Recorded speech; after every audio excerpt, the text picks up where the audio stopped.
Hi, I'm John Maxwell. When the top companies in the world are looking for trainers, speakers, and coaches, there's one name that stands above the rest, and that's Maxwell Leadership. Our certified team members have gotten proven results for companies all over the globe, and our reputation, I'm proud to say, is second to none. Some of our members have risen to the top of their profession, including the one you're going to meet today. I proudly introduce you to my friend Bob Fabian Zinka. Welcome to the Leadership and Success Podcast with your host, Coach BZ, where we help you lead with purpose and succeed with impact. If you're ready to grow into the kind of leader others want to follow, this podcast is for you. If you're determined to elevate your success and leave a lasting legacy, this podcast is for you. As my mentor, Dr. John C. Maxwell reminds us, everything rises and falls on leadership.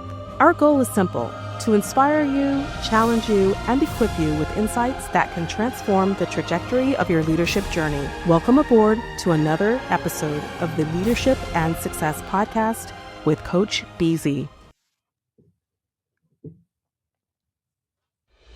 We are living in the most transformational time in history.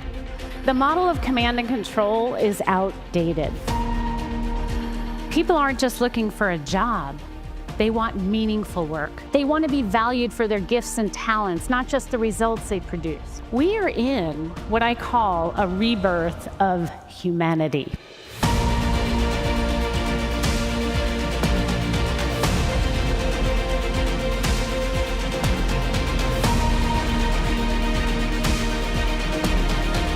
What I assert is we're going through our... All right. Welcome, everyone, to another episode of the Leadership and Success Podcast. This is your host, Coach Busy. I'm so glad that you are here with us. And good morning to Daniel. Thank you so much for watching from Maitland, Florida. And Daniel is a very active member of our tribe here. Great to see you again, Daniel. Really appreciate that. So if you guys have a question, please type it in the comment, and my guest will be answering live. Also, let us know what you are grateful for and where you are joining us from. What city, what state, and if outside of the US, which country. So, as you know, it's our tradition here. I like to start with what we call our moment of gratitude. This is where we take just a moment every single time we meet to be grateful for something. And for those who've been watching the show for a while, we do this because in the military, it's about 22 veterans and service members who commit suicide in America every single day. And we believe that it's not possible to be suicidal and grateful at the very same time. So if you would maybe close your eyes and put yourself in your happy place, take a deep breath, and think about one thing you are grateful for right now. Today, I think I am just grateful that I am still alive. Okay? Somebody went to bed last night. They did not wake up this morning, but I am still here. That gives me hope. That lets me know that my today can be very different than my yesterday, and hopefully my tomorrow will be different than my today. So I am grateful I am still alive today. What are you grateful for? Type it in the comments. So let me see if I can properly introduce our guest today. I am really excited to welcome Jean Marie DiGiovanna to the Leadership and Success Podcast with Coach Busy today. Jean Marie is an internationally recognized keynote speaker, leadership development expert, executive coach, best-selling author, creator of the Renaissance Leadership, and one of the world's leading voices on curiosity, communication, psychological safety, and organizational culture. Throughout her career, Jeanmarie has helped leaders and teams across the globe unlock hidden talent, foster innovation, strengthen trust, and create cultures where people thrive. As one of the founding partners of Cambridge Technology Partners, she helped grow a startup from 90 employees to more than 4,000 worldwide before dedicating her career to leadership development and transformation. All right. Part of what we're going to be learning today is why great leaders ask great questions, but also practical leadership lesson for military officer, cybersecurity professional, engineer, and executive. Because Jean-Marie often reminds us that culture change doesn't begin with a strategy, it begins with a question. And sometimes the question nobody is asking is the one that changes everything. Stop talking, start asking. The leadership skill that changes everything. All right, without any further ado, please help me welcome to the Leadership and Success Podcast, the one and only Jean Marie DiGiovanna. Good morning, Coach Jean Marie. How are you doing today? I'm doing great. Thank you. So great to be talking to you today. I think we scheduled this 2 or 3 times. It's been a while, but I'm so glad you are finally here. Man, we have so much to learn. I guess to get started, what is one thing you are grateful for today? I am grateful for my health, my well-being. I'm also grateful for being alive and the opportunities that I have to help other people. Wow, that's so wonderful. We have a user from India, but because of their LinkedIn security, I have no idea what their name is. Okay, it looks like it's Kamal Saxena from India. Welcome to the show, Kamal. And if you have a question for Coach Jean-Marie, please go ahead and type it in the comment. Really glad to hear that. Is there something about you, Jen, that most people may not know when they first meet you? Actually, that I also am an artist and I love to salsa dance. So I love that you put in the Latin music at the start of this session. Yeah. Wow, that's amazing. Have you been on Dancing with the Stars? No, not yet. Wow, that is really wonderful. Well, you have spent decades helping leaders ask better questions. What's one question every leader should ask themselves today that most leaders almost never ask? I think one question is, how can I enable my team to think for themselves? Because so often we want to give the answers, right, as a leader. I like that. Enable your team to think for themselves. Okay, as a leader, how would you do that? Well, instead of, for example, answering questions, right? Your team members come to you and they say, hey, I've got a problem or I have a challenge. How would you handle it? And usually the first thing we do is we answer it because we want to help them, right? It's easy, it's fast, they get what they need. We walk away feeling happy, but guess what? There's a huge opportunity that's missed. Because if we actually, instead of answering it, we actually respond with a question. Like, what are your thoughts? What have you thought about this? What's an angle that you've challenged with? So yeah, it's just shifting telling to asking. Wow, that is so powerful. I guess it takes patience, but it also makes you more of a coach, I think, than just someone who gives direction, which is really powerful. So you have worked with executives across the globe. What is the biggest leadership mistake you consistently see, regardless of industry or geography? Yeah, great question. I would probably say the biggest thing, and this is for all human beings, whether we're at work or at home, is judging versus staying curious. And that can happen in our conversations. It can happen when we're trying to resolve issues. It can happen when we're just helping somebody. And that little voice that judges others or judges ourselves comes into play. I love that. And you are the creator of Renaissance Leadership, which I think is really, really cool. But then again, Renaissance is really a French word, which means being born again. Of course, no, the English sometimes they're still French word. Just like your first name is very French also. So the question I have for you is, you often talk about Renaissance leadership, and you do have a trademark on that, I believe. What does that mean? Well, Renaissance leadership is really about, if you think of the Renaissance as a period of time, it was a rebirth of humanity. And I feel like we're going through that right now. We've been going through that. And so Renaissance leadership is really about taking some of the core skills and expertise from that period of time and bringing them into today. For example, asking new questions, staying curious, listening for what's not being said, Yes. making connections where others don't think to make, and then magnifying the value and cross collaborating instead of always working with the same people, the same team members, right? And so even at that time during the Renaissance, Medici, who was a famous Yeah. banker, he would bring all these different people together, right? Raiders, artists, engineers, scientists, because he knew that when you bring all of these beautiful minds together, Yeah. innovation happens. So it's part of that as well. That's powerful. Yeah, including the great Leonardo da Vinci, right? It's Yes. amazing. So we do live in a world that rewards specialization. Why do you believe leaders need both depth but also breadth of knowledge? Yeah, there's it's interesting because it's not that everyone has to have both. It's I value we need to value experts, right? I mean, we're not going to have someone do open heart surgery who's Yeah. a generalist, right? So we Yes. need the experts in our businesses. However, one thing that has been happening in the last few decades is everyone strives to be the expert. And then what happens is what I call the expert syndrome, which is the more you know, the less curious you become.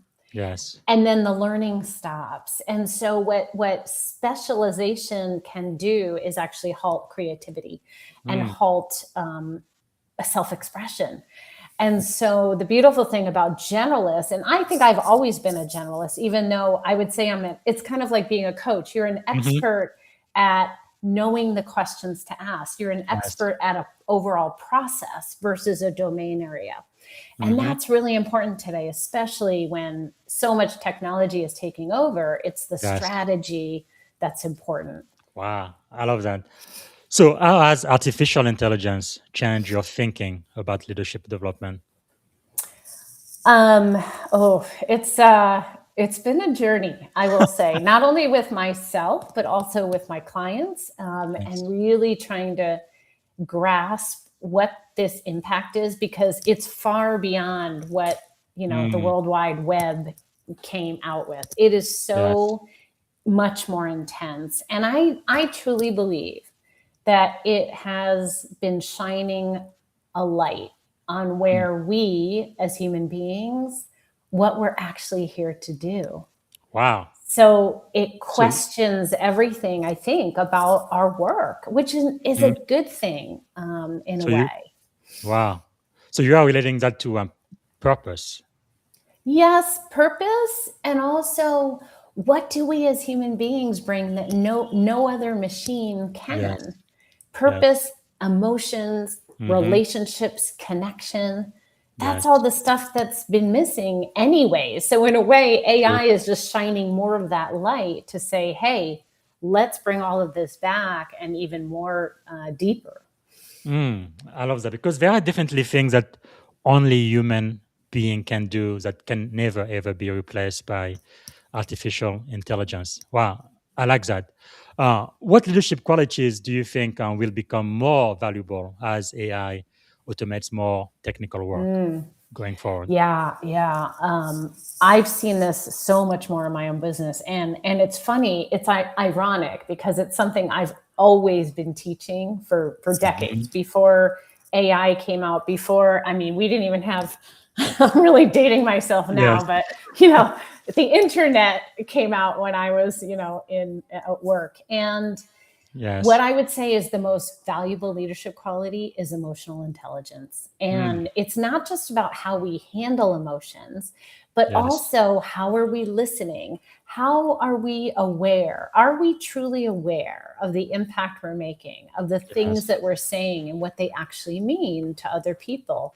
So I really think, and when I say EQ, I'm probably focusing a lot more on self-awareness, because that to me is that's the key. That's the key that unlocks so much our ability to change and grow.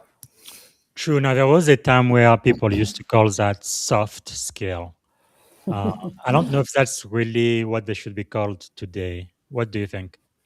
Oh, I agree. They are definitely not soft. I think they're Yes. one of the hardest skills that we could learn as human Mhm. beings, and they're critical. They're Yes. essential, and they're the thing Great. that's missing the most Mm. today.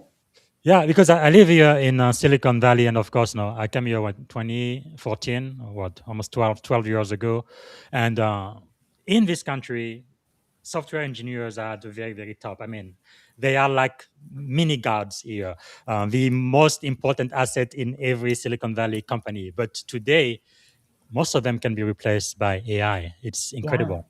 And just a couple of years ago, they said, no, AI will never replace jobs. But actually, big companies, Google, Meta, they've been Mm-hmm. able to get rid of many of their software developers because they felt like they didn't need them any longer, which is really, that would have been completely like I don't know, like a great sin or heresy just 10 years ago. But it's happening now.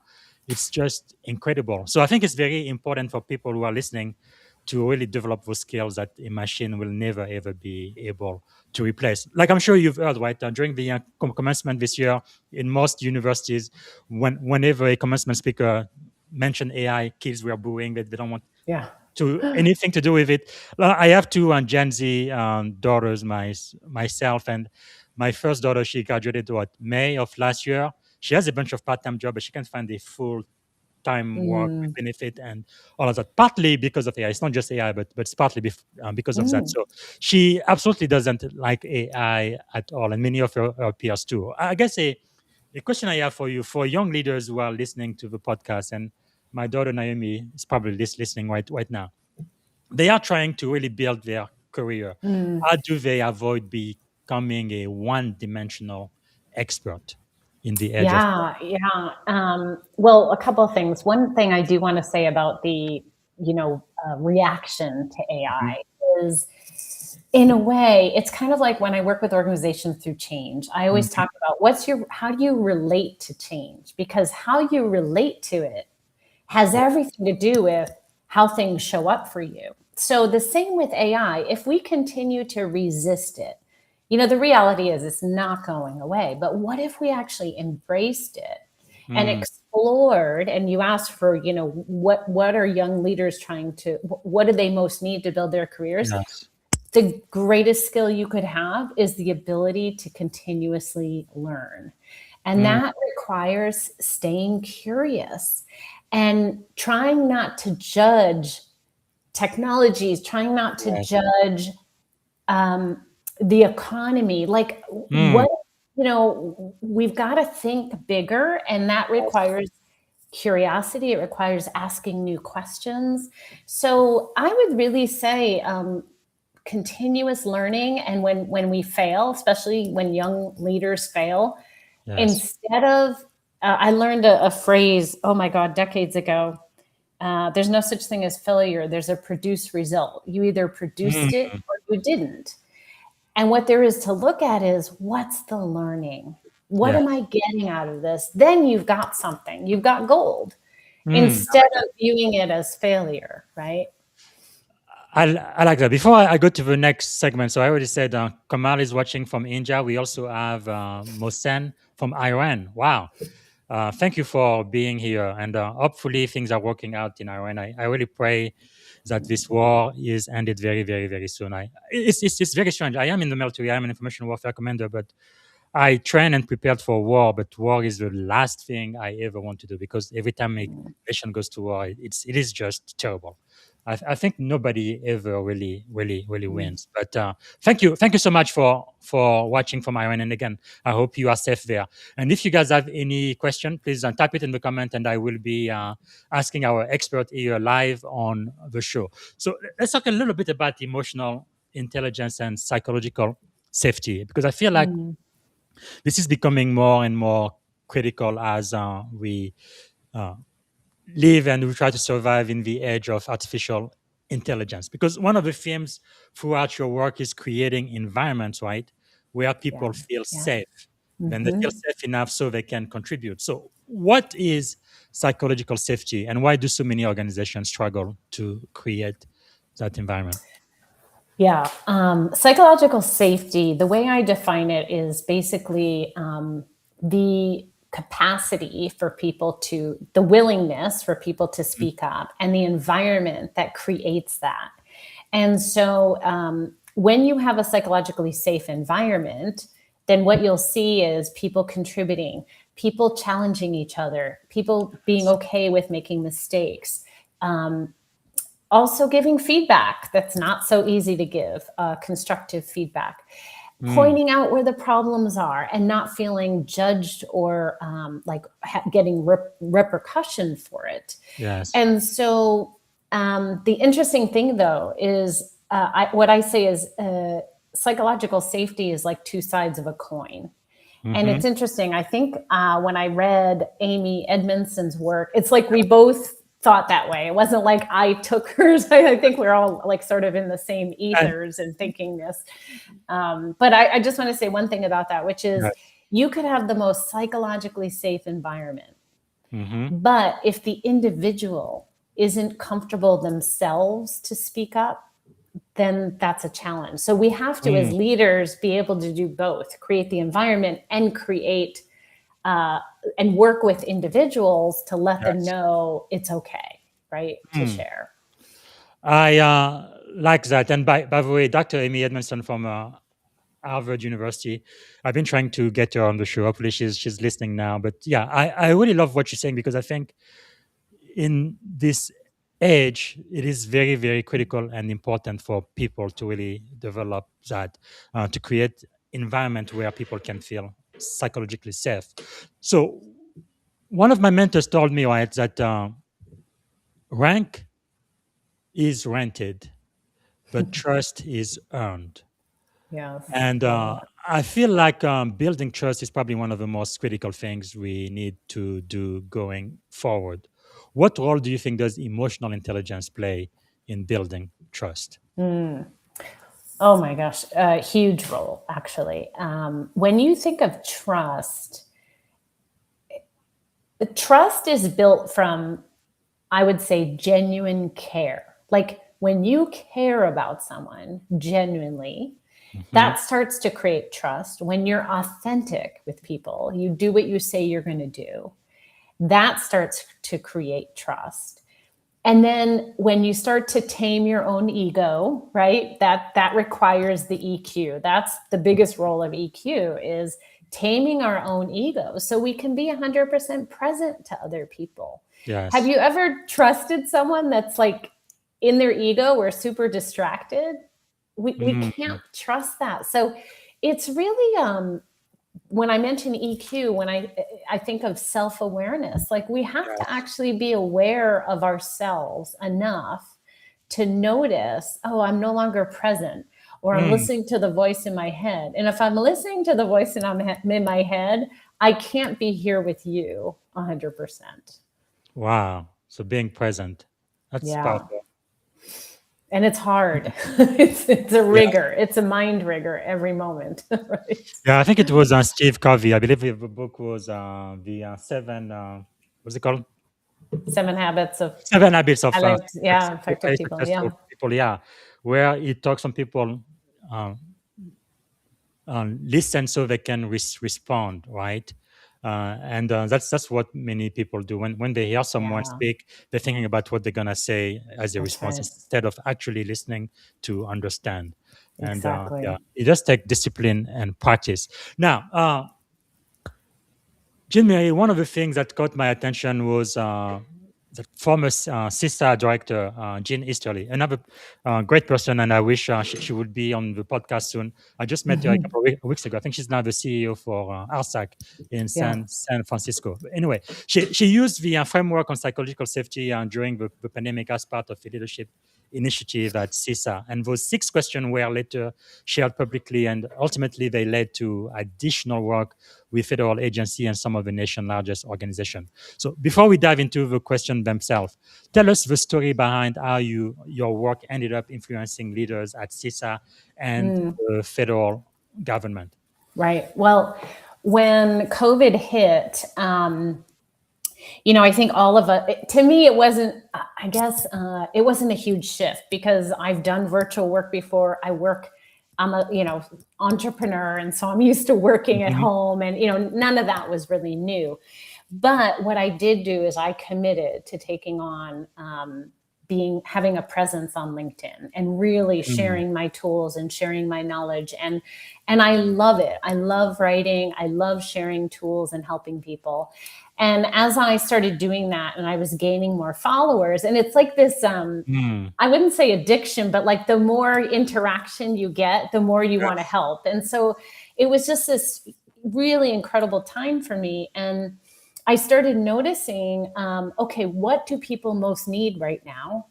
Mm. And how can I help them? And also, how can I design it in a graphic way, an image or an infographic that can really land with people? And I know at the time, sketch notes were really big. Yes. They're fun. And so I designed these 6 questions and this sketch note, and Wow. I designed it and then hired someone to put it online. And I actually have Mm. five of them total on different topics.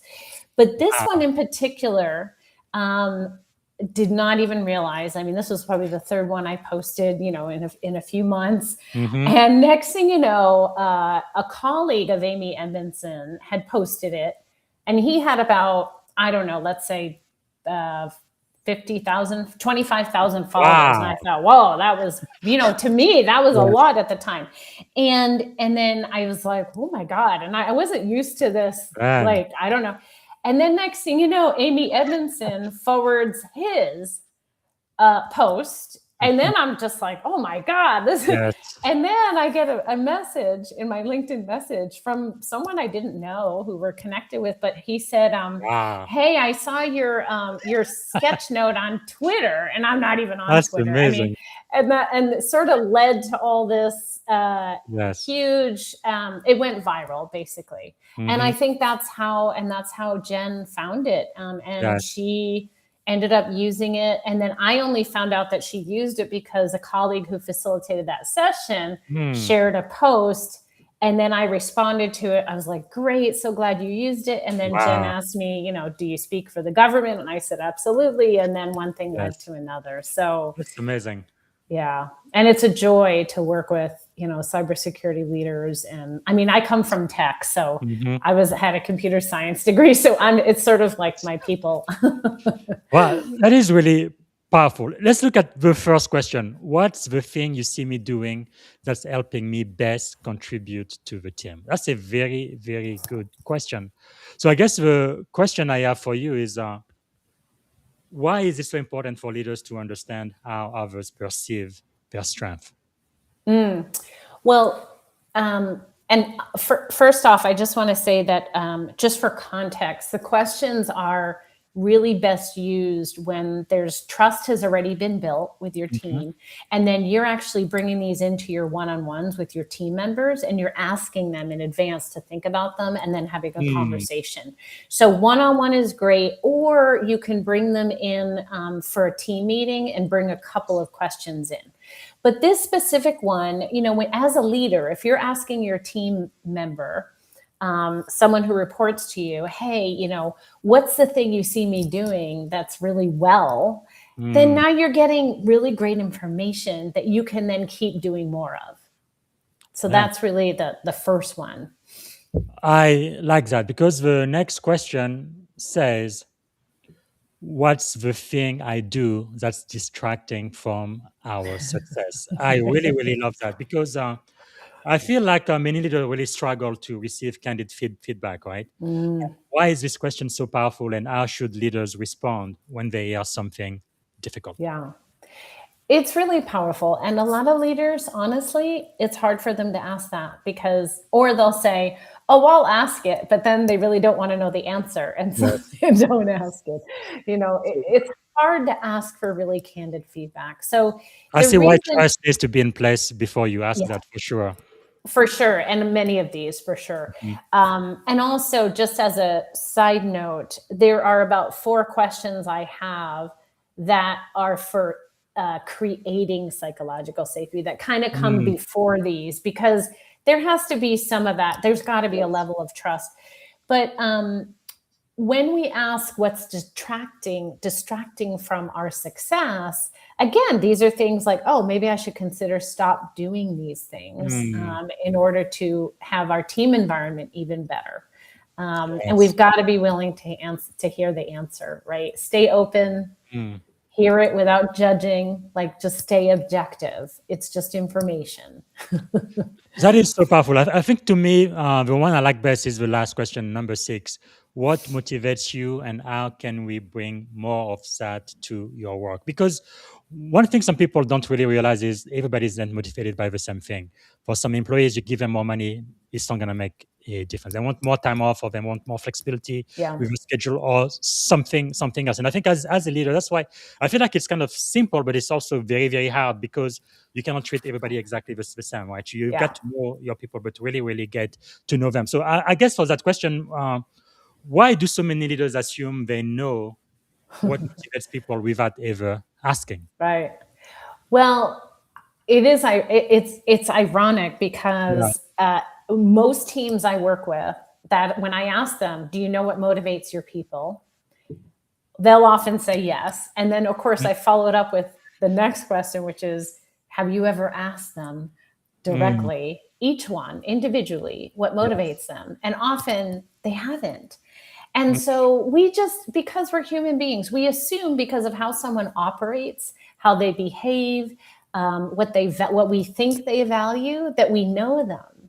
But actually, we don't know until we ask. And by the way, I could ask you this question, and then a year from now, I ask you the same question, and you could give me a different answer, because everyone's life changes. Their priorities change over time. And so while it seems like a basic question that we all probably should be, and it's been a question forever that has been on the board, we don't ask it. We just assume we know it. And so it's a great question to start asking our team members. And even if we did ask a year ago, ask it again. Yes, because things do change. I really love that. I think great leaders really ask insightful questions. Actually, we have our first question from the audience. Daniel Young says, in my work, I talk about moving leaders into honor mode, where they build behavioral infrastructure instead of relying on personality and willpower.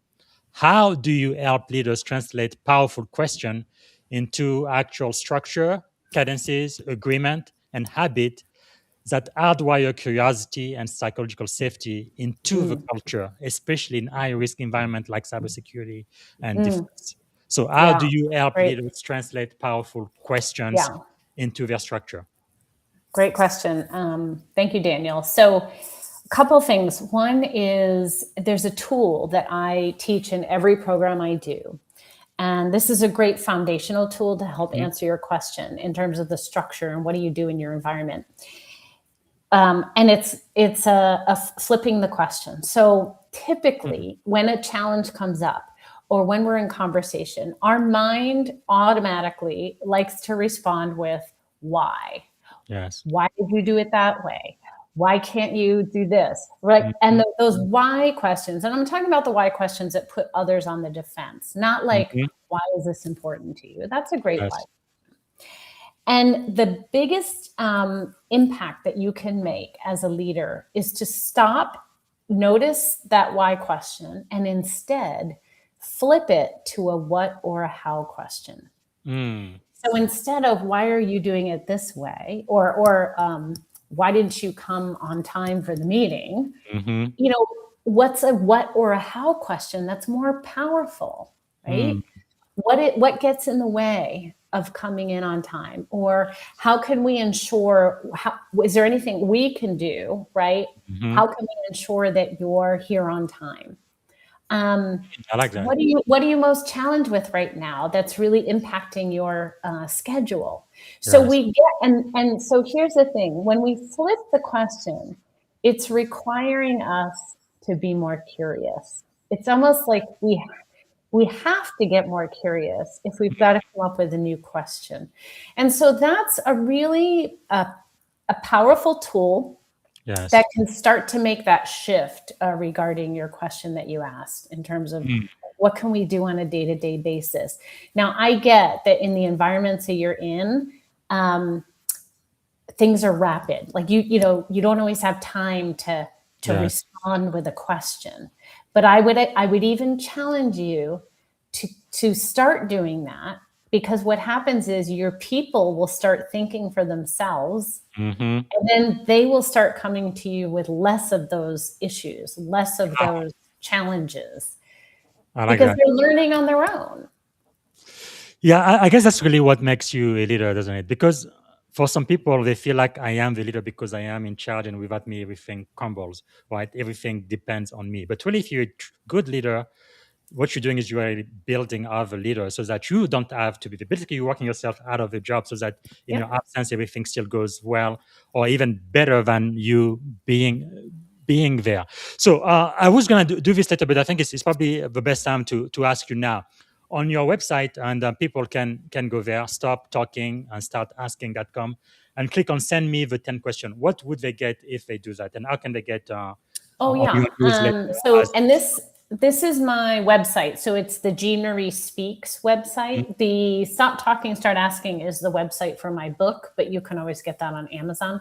So at jeanmariespeaks.com, if you click on the send me the 10 questions, you'll get a tool into your inbox of 10 questions to help unlock new talent and ideas on your team.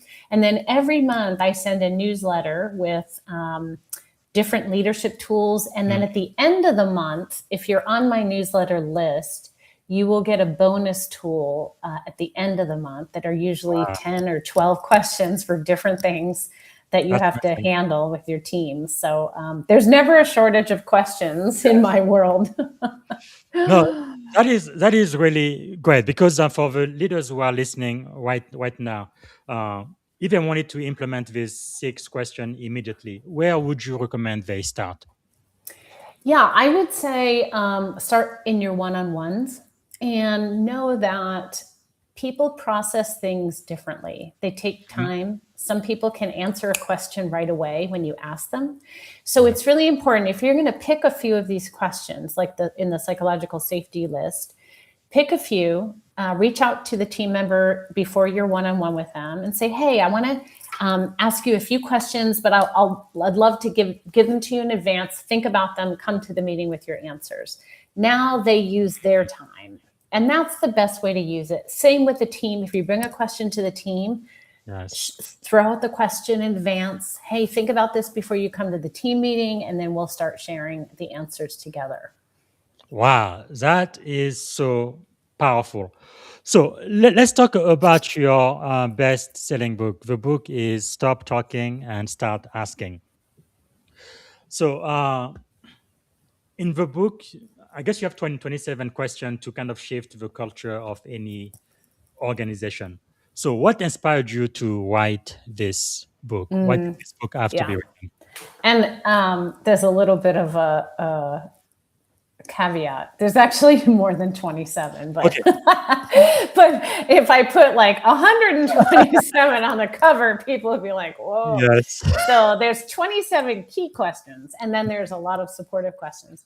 What inspired me, I knew there's many books in me. The next book I'm currently writing, is around leading with curiosity. We can talk about that later. But this book was inspired because as I was working with more teams and leaders across the globe, I was thinking, how can I get my tools out to more people and faster? And then I started thinking, well, what are the questions? What's the thread through everything I teach? And they were always questions that shifted things immediately. And so what I started doing is I started pulling out the questions, and the next thing you know, the questions actually moved me to topics for chapters.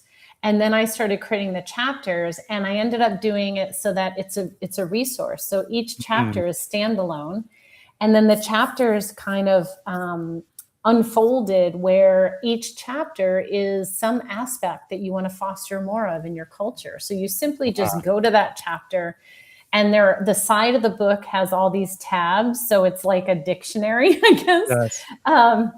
Wow, and just go to what you need, and you get the questions right away. And I had that's someone amazing. actually send me a picture of all these little tabs in the book, and I was Mm. like, wow, I've never seen someone put so Yeah. many tabs. So it's really a resource. It's Wow. beyond that. Yeah.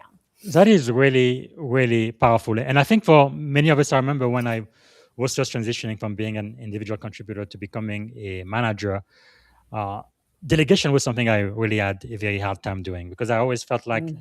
it'd be so much easier and better if I did it. I know how to do it. Let me just do it and be done with it. Again, as a leader, your job is to really develop other leaders. So why do so many leaders uh, kind of default to giving answers instead of actually asking the Yeah. question? Well, first of all, it's easier. It's actually more rewarding. It Mm, feels good because you get that kind of dopamine hit, like, yes. oh, I got to help this person because of my expertise. And then they go away happy and you go away happy. Hmm. But I always say, we're missing an incredible opportunity, which is the opportunity to enable another person's growth. So Mm, while that's all great, it doesn't last. Like the learning actually stops at that level. As soon as we just keep telling and telling and telling, mm. that's when the learning stops. We don't even recognize it, but it's happening. Wow, I like that. Even for those who read the Bible, I just thought like Jesus in the New Testament, every time they asked him a question, he always answered with another question, which is very strange. And also for those who read philosophy, what Socrates was the same thing. They would ask him a question and then he would ask a question too, because it really makes you think and you're able to connect all of the dots. It's not just having an answer, but understanding why this is the right answer. Now, in your book, you do argue again, everyone, the book we are talking about, and everybody needs to get a copy. Stop talking, start asking. 27 key questions to shift the culture of your organization. This is kind of intriguing too, right? Shifting a culture with questions. I don't think I've ever quite heard it put that way because you do argue that culture can be shifted through question. How Hmm. does Hmm. one powerful question change an organization culture?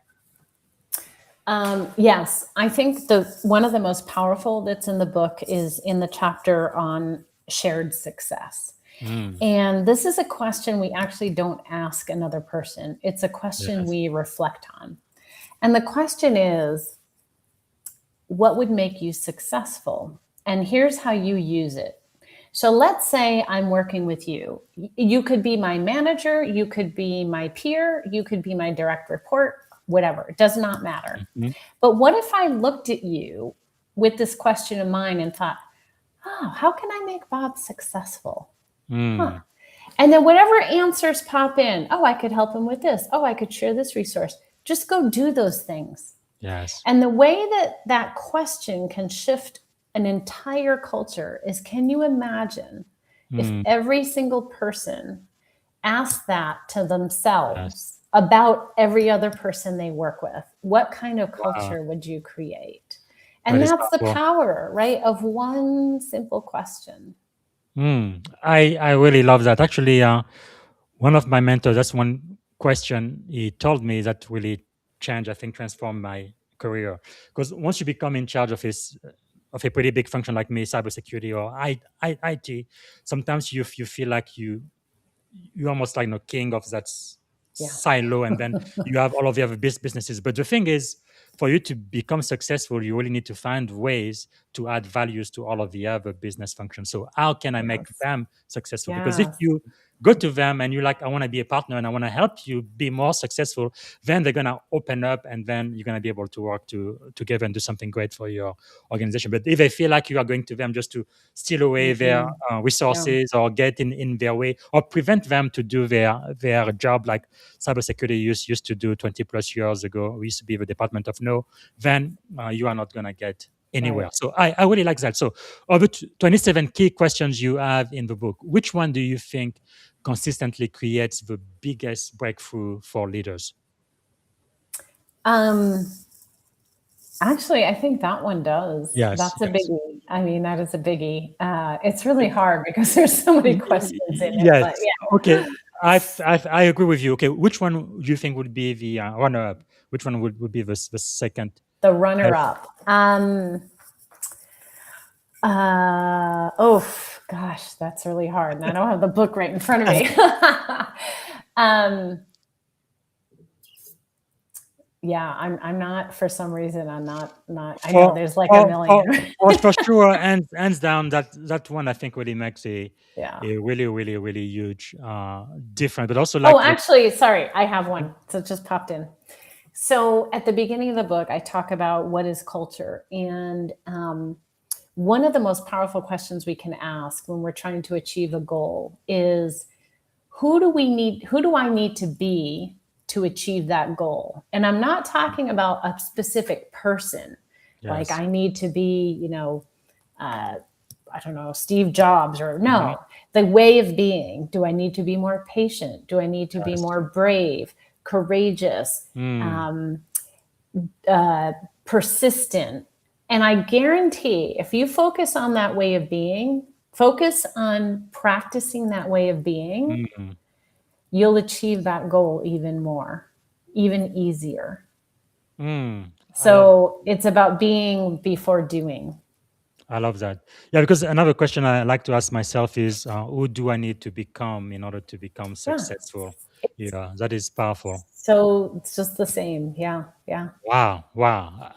I love that. And for those who are watching, one thing I love about this podcast and why I read so many books, sometimes you just need one idea. And sometimes it's not very difficult, but just Yeah. one idea, if you can hang on to it and start putting it in practice, that could literally change your entire career. Wow, that is quite a very, very insightful question, because your book does focus on increasing engagement, improving Mm-hmm. communication, and Mm-hmm. creating happier, more productive teams. Which of those challenges is most urgent today, you think? Ooh, honestly, I would say engagement, because that drives everything.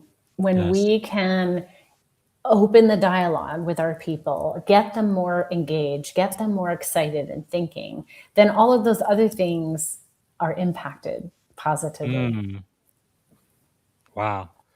I like that.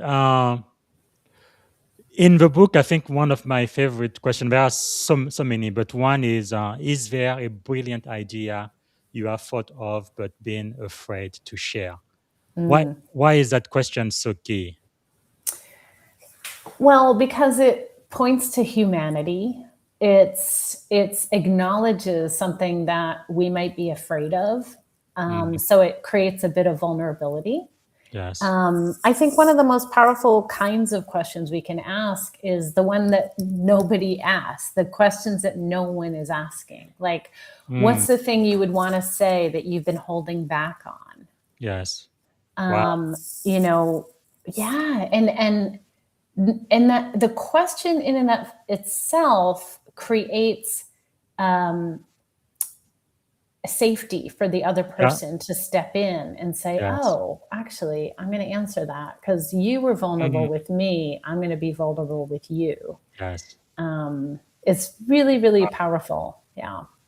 That's how you just made me think of Brene Brown too. Yeah, because I guess when you create that environment where people can feel safe and it's okay for them to share their idea and not fear retribution or being made fun of or Oh, yeah. anything, that really uh, helps the team a lot. So if there is a senior executive or CEO listening right now, and they would like to implement only one concept from your book, what would Mm. you recommend a person in charge?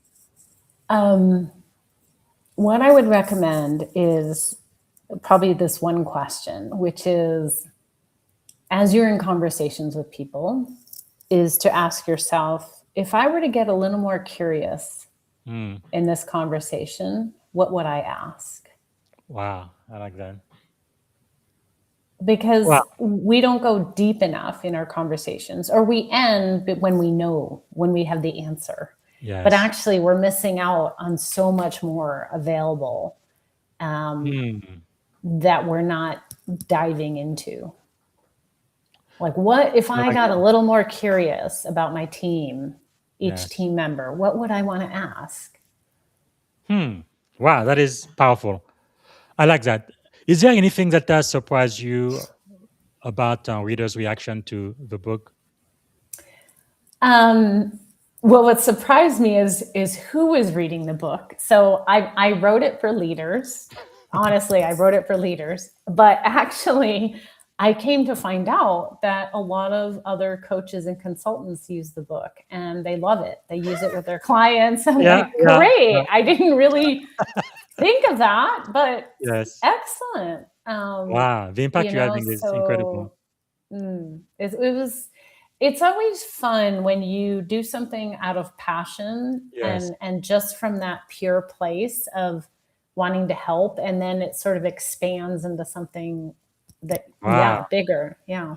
That's really powerful. Looks like we only have about 10 minutes left. I could be talking to you for hours and hours. Let me talk about artificial intelligence for just a moment, because Mm, right now, in the age of AI, organizations rush to adopt artificial intelligence. And what human leadership skills become even more important as everybody's rushing toward AI?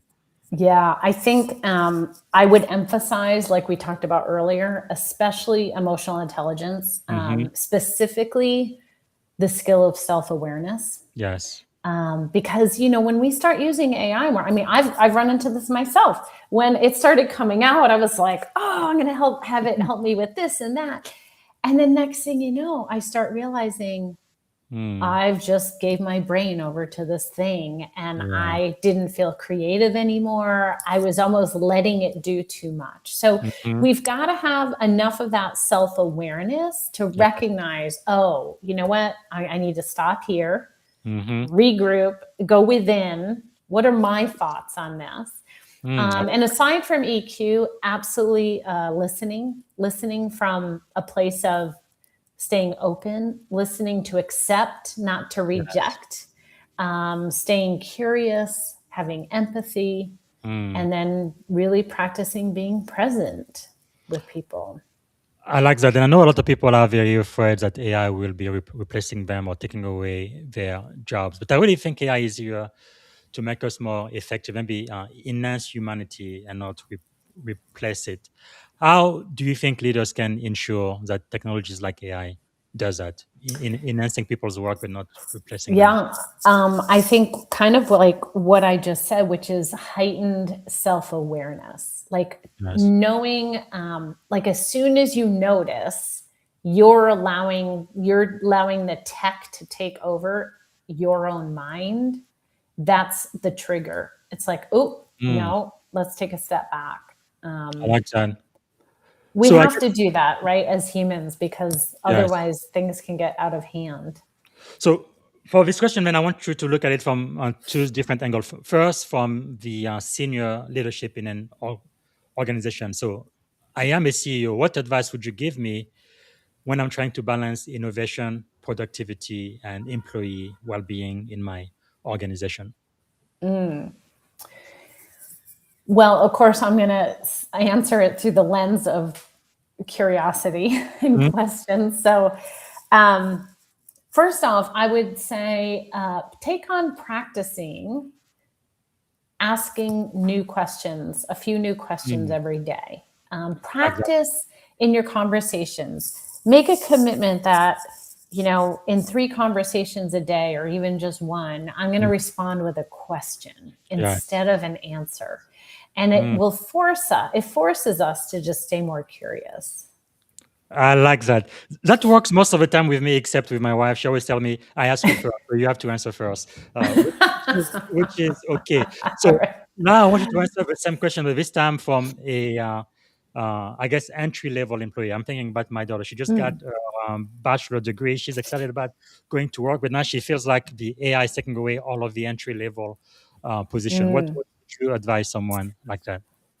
So I think this is where it requires a bit more inquiry, self inquiry, to sit down and say, what makes me unique? What are the things only I can do in a way that I do it?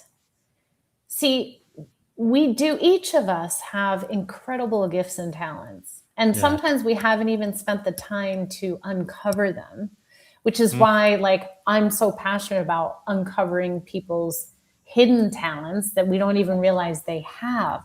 Your daughter has, I'm going to guess, many hidden talents that Yeah. come so naturally. They're usually the things that come so naturally we don't even think about it. We don't think of it as a talent. Well, once she can identify those, or any young person, start to uncover those and then look to see Yes. how can I add value with those gifts and talents. I like that. I like that. Wow. Okay, we have more response from our live audience. So we have James Cummings the third. He likes what you are saying. And James, if you have a question for my guest, go ahead and type it in the comment. We're going to try to answer those live before we end, although we don't have much time anymore. So for the last segment here, let me ask you this. What do you believe is one of the greatest lessons you have ever learned, just in life, in leadership, in general? I love that question. Oh my goodness. There's so many lessons. What's one of them? One of them is to stay open to what you don't know. Like I learned when I was young, it's like my whole goal was to learn, to know, to get to certainty, Yes. right? Yes. And then that creates a little more control. So we get to I like plan that. our goals and all that. But the thing is, when we get to that place and it becomes so intense to know everything, then we lose out on all the journey that can happen along the Yes. way. And so I would say one of the biggest learnings is when I was in some intense growth and development programs several decades ago in my 20s. And I remember one of the facilitators said, what would be possible out of not knowing? And that really, in fact, that one question was like, What would be what if I possible? don't know? Like, what if it's okay not to know? What's possible from that place? Wow, I like that. I guess another way to think about this, Brian Tracy is the one who taught me what would I do differently knowing what I know now. Yeah. And sometimes you just have to cut your losses and really do. Yeah. Wow, that And is powerful. yeah. And the other learning lesson for me was to remember to get the lesson Yes. instead Yes. of dwelling on the failure or the thing Mhm. that didn't go well, or Yes. the expectation that didn't happen. We can dwell in that, or we can mine for the lesson and I the like gold. that. The gold. Yeah. I like that because one of my favorite commanding officer gave me this con. It says failure on one side, success on the other. We almost always dwell on success. We never talk about failure. So they're kind of like two sides of the same coin. How has failure shaped your life? Ooh. Well, it's never easy, right? The times I look back when I failed, they were humbling. They reminded me that I'm human and gave me permission to be more human in the future. That's probably the biggest thing that failure has done, because I'm kind of I'm a recovering perfectionist. It does Yes. creep in here and there. But you know what? We're human. There's Yes. no perfect. Yes, to err is human. Yeah, that is so true. I used to be a perfectionist too, and now I guess I am an excellentist. You don't have to be perfect, but you can be excellent at what you do, as long as you are always learning, like you said. Yeah. Yeah. So powerful. So what do you think then is the secret to your success? You've done so much in your life and your career, and impacting so many people across the globe. What makes you so successful, you think? I'm committed to evolving. There is no, I always say the learning stops when my breathing stops. Wow. I am sort of a learning junkie, but Yes. It's something I've always been committed to, is learning and Mm, growing. And so if something feels off or it's not going right or something like that, I'm always looking for, okay, yes. what's happening here? Mm, So I would say the biggest secret to what continues to create success in my life is that I'm willing to learn and apply that learning and try things out. Yeah. that's really, really powerful. So, what are you learning these days? Oh, I'm learning to balance client work with my own internal, like, what do I say, business infrastructure, all of that. Mhm. I love working with clients, and so I can kind of just go in that whole direction, and then leave the business part of my business, Mhm. whether it's updating marketing or any of that, Yes. to the side. And, it's like, okay, it's important to take Mm, the time. So now I'm actually taking the time to upgrade my marketing, to align yeah. all of my messaging. And as you know, it's never easy Yeah. because you have to take a hard look. Yeah. But it's clarity is so wonderful to get. Mm, So I like yeah. that. So, if you could choose three people to have dinner with, they could be a live, dead, or even fictitious characters. Who would you choose and why? Ooh, Mahatma Gandhi, Hmm. because there's a presence he has Yeah. You don't need to say that, more for that yeah, one. Who okay. else? Dr. Wayne Dyer, and And I Dyer, say yes. that because he was a big influencer in a part of my life at a time in my life where Yes. I needed that help.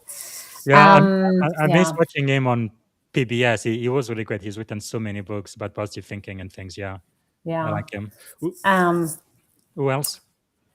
I mean, the other one is would come that comes to mind is Nelson Mandela. Yeah. Yeah. You don't have to say much about him. No. Madiba. Yeah. Oh, that's powerful. Okay. Is there maybe like a song, a book, or a movie that would be your life's theme or anthem? Um, yes, the song called "Brave" by Sarah Bareilles, I like it. and the phrase I love is "Say what you want to say, let the Mm, words come out." I like that. Sarah Bareilles. Got it. Yeah. Wow, powerful, powerful. Is there a book you would recommend to my audience, not your own? And by the way, when you publish your next book, please come back here, please, please, please. Let's help Yes, you I will. become a Sure. bestseller. But is there another book you would recommend? I mean, it's probably on your list already. I love a lot of Brene Brown's work, Yes.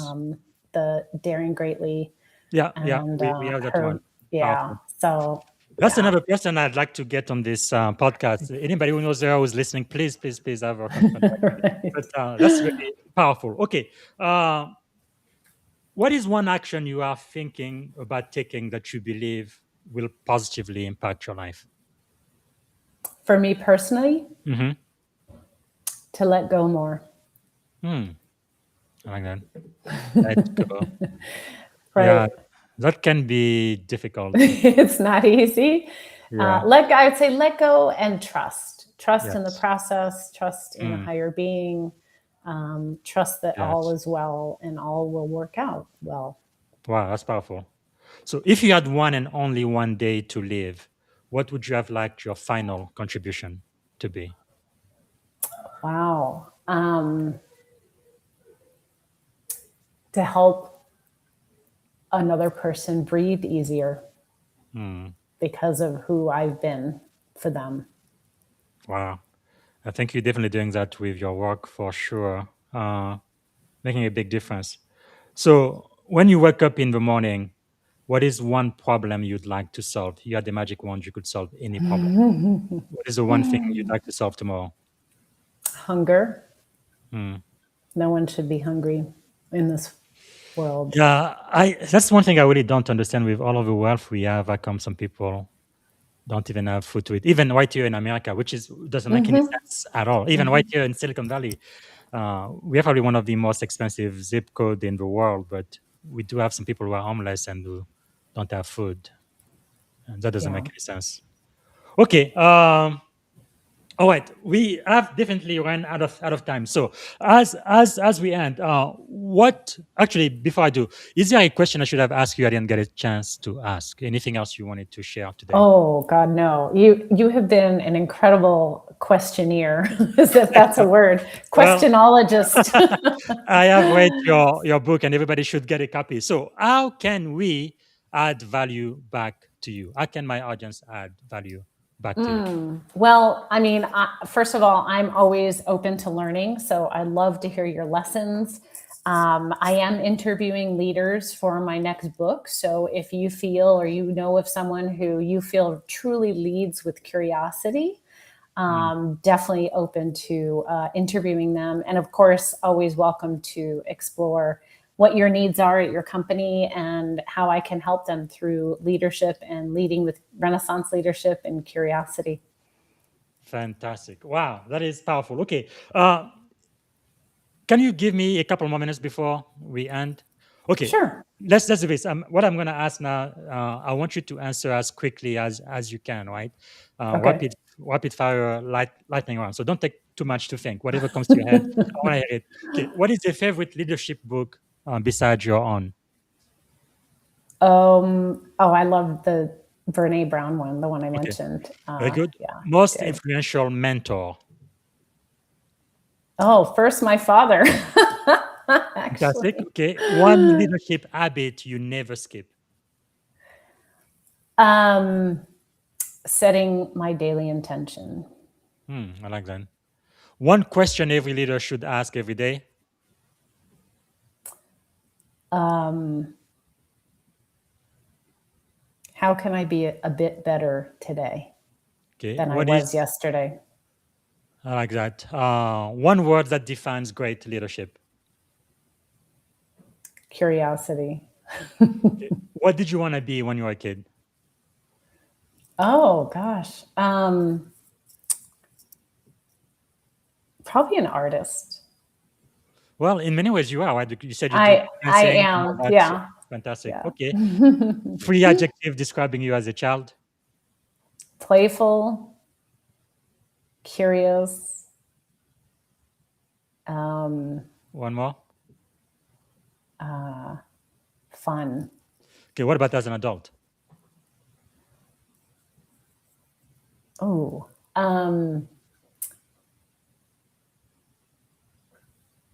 confident. Oh, this is hard. I don't Two know. two more. Three qualities as an adult, Yes. right? Okay. I would say warm, hmm um, insightful. Yes. Very, very insightful. I think your EQ is off the chart. It's so easy to talk with you. Okay. What is the most powerful question anyone has ever asked you? Ooh, well, actually, the one I shared before, which was what would be possible out of not knowing. But I will share Ah, something else that was powerful, which was um, they were basically asking me, what am I committed to? hmm. And uh, and then followed that up with, look at what's in your life and you can tell what you're committed to. And I was like, Wow. ooh, that's a deep one. That is life changing. Yeah. How aligned. Yes. That is really life changing. Wow. That is powerful. Hmm. What are you committed to? Because the truth is, for many people, we are really not committed to anything because the minute you have a challenge or a friction or something, you just give up. I think I learned that from one of my mentors, Tony Robbins. He's the one who taught that to me. People say, I should, I should, I should, I should, I should. And then it says, Mm, I should all over themselves. But what you must say is not I should, but I must. Because when you go from a should to a must, then absolutely yeah, nothing can stop you. yeah. Commitment. Wow, Hmm. that is powerful. Again, just an insight, an idea like that could potentially change the rest of your life. What are you committed to? And then how do we see it in your daily practice? Mm. Wow, powerful, powerful. Okay, we need to end the show. Thank you so much for everything you have taught us today, Coach in Français, Jean Marie DiGiovanna. So grateful you are here. So I want to end. on a positive note, what is something you are feeling optimistic about these days?